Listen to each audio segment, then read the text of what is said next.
అది కాకాణి అలా క్లారిటీ ఇస్తుంటే పార్టీ మార్పు వార్తలపై వేమిరెడ్డి ప్రభాకర్ రెడ్డి కూడా క్లారిటీ ఇస్తున్నారు. నేను వైసీపీలోనే ఉన్నాను, నెల్లూరు ఎంపీగానే పోటీ చేస్తున్నాను అని తన కార్యకర్తలకు చెప్పారు. ఆయన ఎలాంటి తప్పుడు ప్రచారాలను నమ్మొద్దని కోరారు వేమిరెడ్డి. తనపై వస్తున్న ప్రచారాన్ని కొట్టిపారేశారు ఆయన.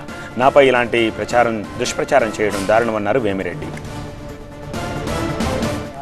రోజు ఇది ఇని చూసి ఫోన్లు సమాధానం చెప్పలేక అసలు నేను దాని గురించి పట్టించుకోదలుచుకోవాలి. నేను ఎంపీగా పోటీ చేస్తున్నా నెల్లూరు జిల్లా.